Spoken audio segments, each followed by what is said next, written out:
Bienvenue dans le pouvoir de l'espérance. Le pasteur Eddy Michel Carpin, que nous rejoindrons dans un instant, et moi-même, sommes ravis de vous retrouver pour cette série dédiée à un thème universel et profondément humain, la peur. À travers ces épisodes, nous allons explorer comment cette émotion peut nous paralyser, mais aussi nous enseigner et nous renforcer. Alors, restez avec nous et découvrez comment transformer la peur en une force positive. Mais juste avant cela, prenons un moment de louange et que ce temps de musique soit une ouverture pour recevoir le message d'aujourd'hui.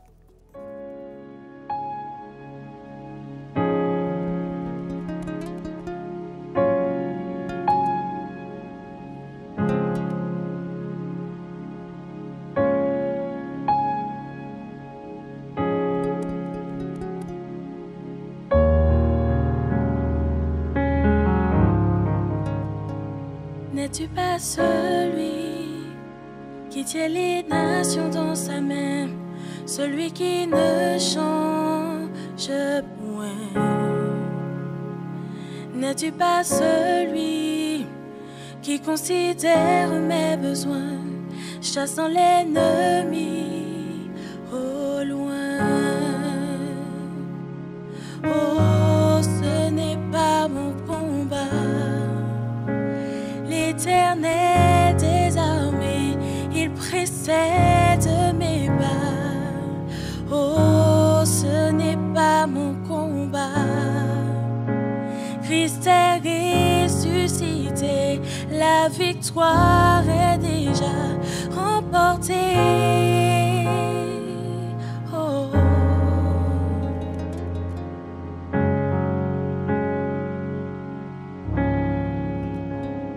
N'es-tu pas ce Père qui a laissé jaillir sa joie quand j'ai découvert la foi?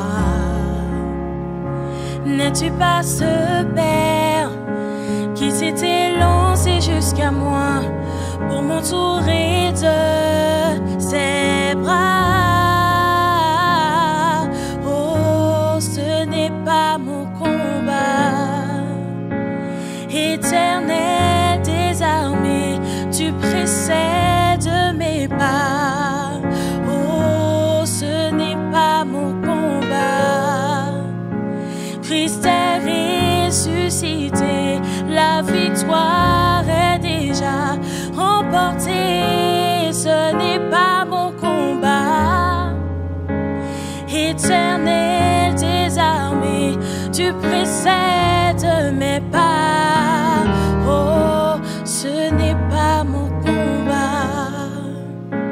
Christ est ressuscité, la victoire est déjà remportée. Oh.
L'Éternel armée, il précède tes pas.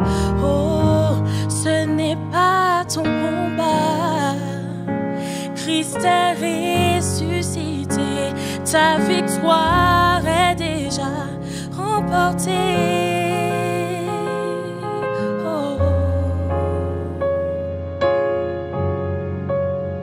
Ta victoire est déjà remportée.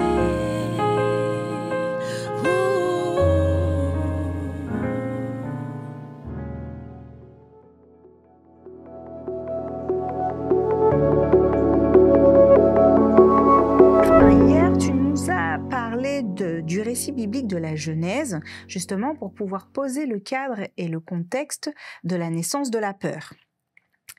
Et donc que la nudité est apparue après la chute d'Adam et Ève. Mais selon la Bible, comment la nudité est devenue cette source de honte, justement après la chute d'Adam et Ève? Parce qu'avant cela, dans ce que tu as pu nous expliquer et ce que la Bible nous dit, Adam et Ève ne semblaient pas avoir un sentiment de honte, de peur, et même de s'imaginer, d'imaginer en tout cas que la nudité pouvait poser un problème. Alors peut-être que le sujet que nous abordons peut sembler un peu bizarre pour nos amis auditeurs, mais c'est vrai que cette question, elle est très intéressante quand on l'étudie dans le contexte biblique.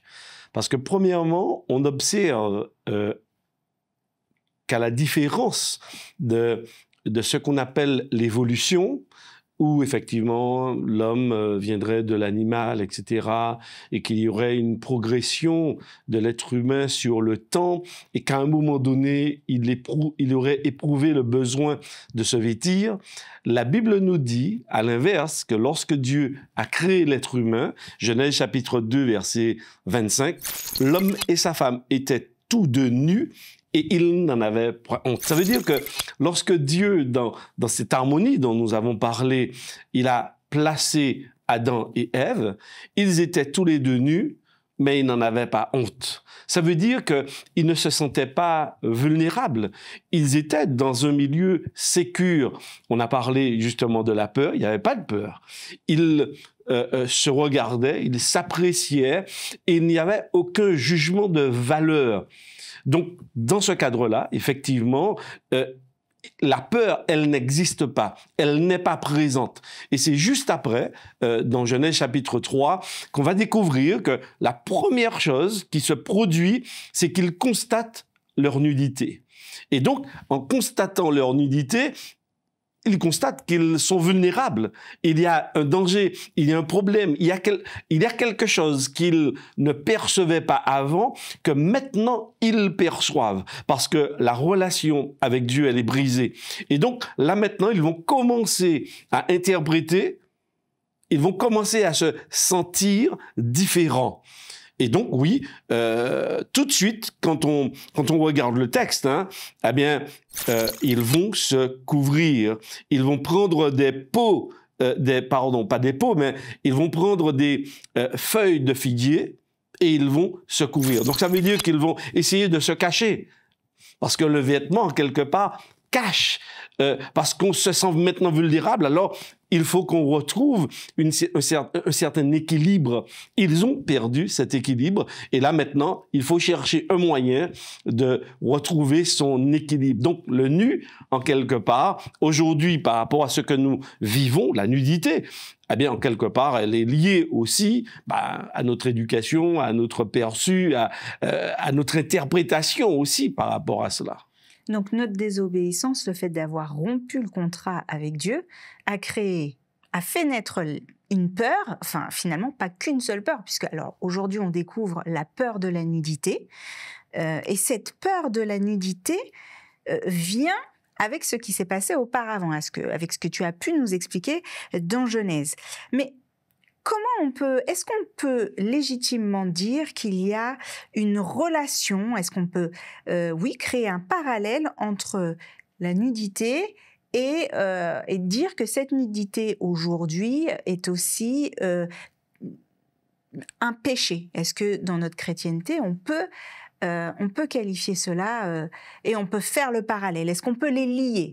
Alors, premièrement, dans la Bible, et les textes que nous avons lus ne nous disent pas et ne font pas de lien entre nudité et péché, puisque la nudité, elle est bien avant la situation et le contexte du péché par rapport à l'homme et la femme, d'accord? Ils sont tous les deux nus et ils n'en ont pas honte. Alors la question c'est, on a essayé un peu d'expliquer du pourquoi ils ont honte. Ils ont honte parce qu'il y a une relation brisée. Maintenant, aujourd'hui, il y a toute une histoire, il y a toute une éducation. Et effectivement, nous sommes souvent, pour la plupart d'entre nous, en tous les cas, nous avons grandi dans un milieu judéo-chrétien avec une interprétation, une perception de la nudité.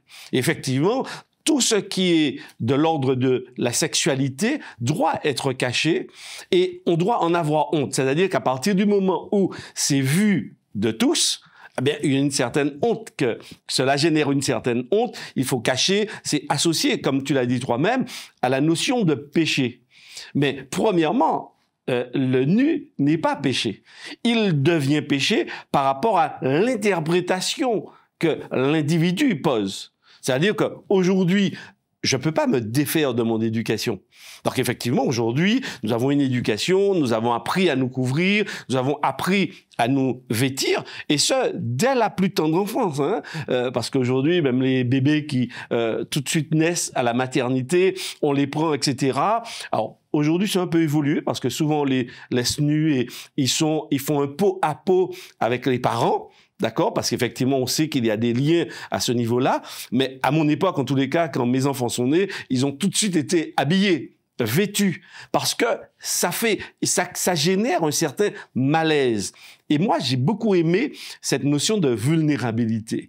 Parce qu'effectivement, dans Genèse, l'homme et la femme se sentent vulnérables à ce moment-là et ils vont chercher à retrouver l'équilibre. Le vêtement cherche à rétablir un certain équilibre. Donc finalement, ce n'est pas tant le nu, la nudité qui pose un problème, mais plutôt la perception et l'interprétation qu'on en fait. Pourtant, dans le monde dans lequel on vit aujourd'hui, la nudité est plutôt banalisée, c'est commun, je dirais, moi, quand je regarde, je me dis, finalement, d'accord, je comprends ce que les Écritures me disent, mais dans le monde dans lequel je vis, est-ce qu'ils sont pas, eux, au plus près de la Bible, parce que c'est banalisé. La nudité n'a plus, disons que la nudité ne connaît pas de pudeur. Alors, en fait, aujourd'hui, notre société, quand même, elle évolue. Hein. Alors, il y a aujourd'hui beaucoup de personnes qui veulent revenir à l'origine, puisque elles lisent le texte biblique, d'accord, et elles se disent, mais finalement, c'était pas un problème, c'était pas forcément associé au péché, la nudité. Donc, certaines personnes veulent revenir un peu à ce contexte d'origine, surtout dans les régions un peu comme les nôtres où il fait chaud. Maintenant, dans d'autres régions, c'est un peu plus complexe. Mais ce que l'on peut déjà observer par rapport à Genèse chapitre 3, c'est que la rupture de cette confiance, ce lien de confiance avec Dieu, de la relation avec Dieu, va entraîner en fait tout un dérèglement de la personne humaine, dérèglement aussi dans nos perceptions, ce que nous percevions comme étant tout à fait acceptable avant le péché, on le perçoit comme étant inacceptable après. Mais certains d'entre nous ne le perçoivent pas comme inacceptable. Justement, alors on peut aller un peu plus loin, mais on a des plages nudistes où on entend certaines personnes qui nous disent non, il n'y a aucun problème à ce que je sois nue, à ce qu'on me voit nue, à ce que je vois d'autres personnes, et notamment du sexe opposé, être nus. Mes enfants sont aussi nus, etc. Donc, j'entends et je comprends, mais comment cela se fait-il qu'on puisse, certaines personnes arrivent peut-être à avoir une interprétation où la nudité n'est pas un problème, et pourtant, selon ce qui s'est passé dans la Bible avec Genèse, Adam et Ève, on comprend que le fait d'avoir rompu ce contrat, ce lien, a créé une peur, a créé une honte et a fait naître notamment la peur de la nudité. Et historiquement, on voit bien l'évolution avec cette nudité. Mais est-ce que parce que le monde évolue, parce qu'il banalise cette nudité et qu'en plus on commercialise peut-être davantage la nudité, ou c'est aussi parce que, eh bien, les gens vont se plonger davantage dans les Écritures et se dire, mais dans Genèse, la nudité n'est pas un problème. Alors, permets-moi d'aborder deux angles. L'angle privé, c'est-à-dire moi et mon corps devant mon miroir ou chez moi, d'accord? Alors, le premier objectif de cette émission, c'est de nous permettre de prendre conscience de la valeur que nous avons en tant qu'être humain, en tant qu'être nu. C'est-à-dire que sans nos faux semblants, sans nos arrangements, sans nos maquillages, sans nos vêtements. Donc, premièrement, lorsque Dieu crée l'humain, il le crée beau, il le crée aussi dans une diversité, et cet être humain nu est beau. Il n'y a pas de problème.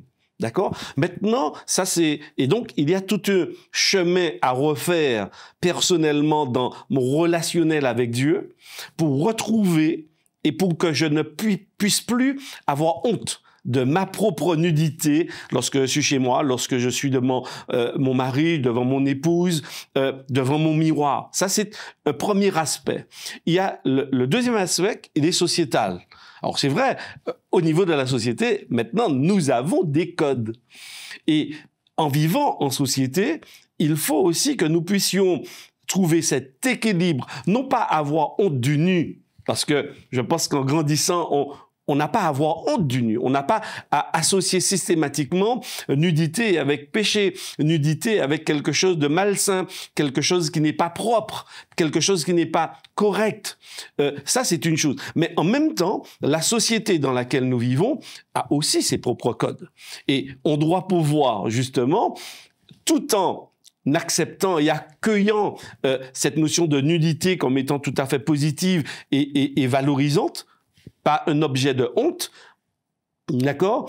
On doit de l'autre côté respecter, de mon point de vue, la société dans laquelle on est. Donc, il ne s'agit pas non plus de se paraître ou de paraître nu et de se dire bon, on s'affranchit de toutes les normes de la société. Toutes les normes ne sont pas négatives en soi.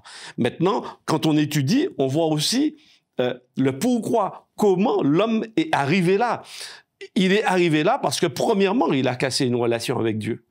Et Dieu se propose de retrouver la relation.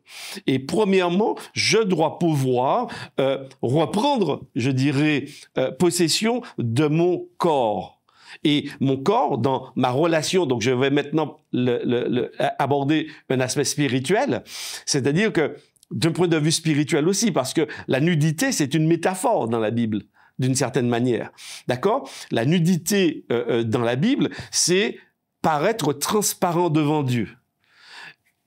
À l'inverse, on peut s'habiller, on peut se donner une couleur, on peut se donner une forme, on peut se donner une apparence, mais ne pas être vrai. Donc c'est vrai, nudité et vêtements sont antagonistes dans la Bible, parce qu'en quelque part, on peut se croire habillé, alors qu'on ne l'est pas. On est nu. Et là, je fais un peu référence. Tout à l'heure, je vais peut-être le lire dans l'Apocalypse au chapitre 3, où justement, Dieu interpelle son peuple et lui dit, oui, mais tu penses être riche, tu penses être vêtu, tu penses que tu as de très beaux vêtements, mais le texte dit, tu ne sais pas que tu es nu. Et là, donc, c'est très intéressant d'aborder cette notion de nudité aussi sur l'aspect spirituel, parce qu'on peut se croire, on peut croire qu'on est habillé, on peut croire qu'on est protégé, on peut croire qu'on est plus vulnérable, alors qu'au contraire, peut-être du point de vue de Dieu, sous le regard de Dieu, on se balade tout nu. Et là, pour moi, c'est pire. C'est pire. Alors, pour être très terre à terre, comment je fais ? Comment je fais pour être en accord avec la parole sur cette nudité mais aussi sur cette peur et cette honte du nu. Et en même temps, je ne vais pas dire répondre au code de notre société d'aujourd'hui, mais en tout cas être aussi en accord. Comment je fais? Est-ce que la Bible me dit comment trouver cet équilibre? Oui, alors l'objectif de Dieu quand il rentre et qu'il nous propose cette relation avec lui, c'est premièrement de guérir aussi d'un certain nombre de traumatismes, de guérir de blessures, parce que chacun de nous, chacun de nos auditeurs, eh bien, a peut-être une blessure. Il y a un regard de l'autre qui a fait qu'à un moment donné, eh bien, on ait honte de sa propre nudité.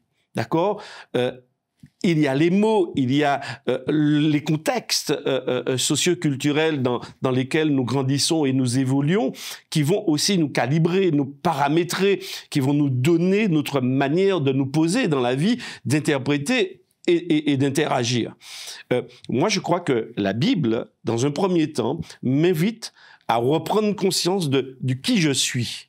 Mais pour prendre conscience de qui je suis, il faut que je puisse être nu à tous les niveaux, psychologiquement parlant, spirituellement parlant, mais aussi physiquement parlant. Parce que, en fait, Dieu dans le relationnel, parce que souvent le vêtement, c'est aussi, en quelque part, une certaine armure, c'est quand même une certaine barrière. Protection aussi. Une protection, d'accord? Donc, dans ce cadre-là, eh bien, pour être vrai spirituellement avec Dieu, eh bien, on a besoin aussi de guérir de tout ce passé, de tout ce passif, pour que nous puissions reconnaître que toi et moi, nos amis auditeurs, nous sommes des créatures merveilleuses. On doit pouvoir guérir de cette honte qui est là, qui nous bousille parfois et qui bousille un certain nombre de personnes parce qu'elles ne s'apprécient pas, elles ne se valorisent pas, elles ne s'acceptent pas. Or, la Bible, dans son chemin, le chemin qu'il nous propose, Dieu, c'est de pouvoir guérir avec lui de tous ces traumatismes, de toutes ces blessures, et que nous puissions parvenir à des êtres matures. Donc pour moi, je crois que la Bible répond, mais elle nous permet aussi de vivre notre contexte. C'est-à-dire que tu es dans un monde, tu dois pouvoir aussi répondre, bien sûr, au code. Parce que, imagine, Florine, si en sortant d'ici, les auditeurs me voient vêtu quand même. Mais ça, c'est la vision et c'est le monde occidental. Mais si on va en Afrique, ou même chez certaines tribus amérindiennes, ils ont juste de quoi peut-être cacher leur partie, mais par protection. Je dis cacher, mais c'est aussi par protection de manière générale.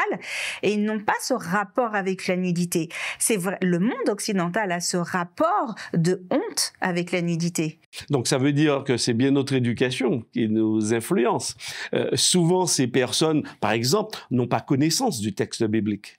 Elles ne connaissent pas cette histoire et n'ont pas cette interprétation. Et quand on va, puisqu'on a quelques émissions quand même qui nous font découvrir ces peuples, on observe que d'une façon générale, ils n'ont pas de problème de nudité.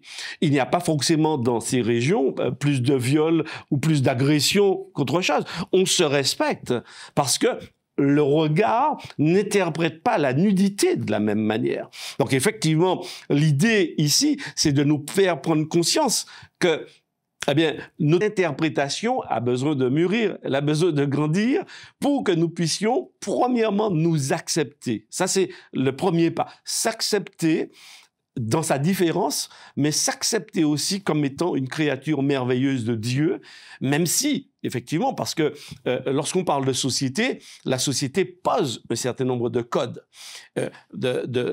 Et donc, nous sommes dans des codes. Donc, certaines personnes qui nous écoutent, et peut-être même nous, on peut se retrouver peut-être trois trop gros, trois trop minces, trois trop petits, trois trop grands. En fait, les codes de la société, que ce soit au travers de la mode, que ce soit du cinéma, de la musique, etc., ces codes-là aussi nous influencent par rapport justement à la notion du nu. d'accord, de la nudité. Et quand on se retrouve avec soi-même, eh bien, on se retrouve aussi avec un certain nombre de complexes, parce qu'on va se comparer, on va se mesurer aux autres. Or, la Bible m'invite et me dit, mais non, ne te mesure pas, parce que Dieu t'a créé nu et il n'y avait aucune honte. Maintenant, oui, on comprend la notion de honte lorsqu'elle intervient. Maintenant, se reconnecter à Dieu nous permet aussi de retrouver cet équilibre par rapport à cette notion de honte, par rapport à cette notion de vulnérabilité. Et d'un point de vue spirituel, pour moi, c'est aussi très significatif, cette notion de nudité et d'être couvert. Et d'être couvert. Oui, oui, oui. Alors, pasteur, finalement, je comprends que, eh bien, d'avoir rompu le contrat a fait naître la peur, a créé toutes sortes de peurs, et notamment la peur de la nudité, mais que la peur de la nudité nous pousse peut-être à nous comparaître, à aussi avoir des complexes, et donc à développer d'autres peurs que nous allons voir dans une prochaine émission. Vous l'avez bien compris, la peur et la peur de la nudité n'est pas forcément légitime. Effectivement, nous vivons dans une société où il y a des codes que nous devons pouvoir respecter, mais les Écritures nous disent attention à l'interprétation et au rapport que nous avons avec la peur. Et finalement, est-ce que nous ne devrions pas nous mettre à nu, physiquement, psychologiquement, avec Dieu, pour pouvoir être affranchis de la peur de la nudité ?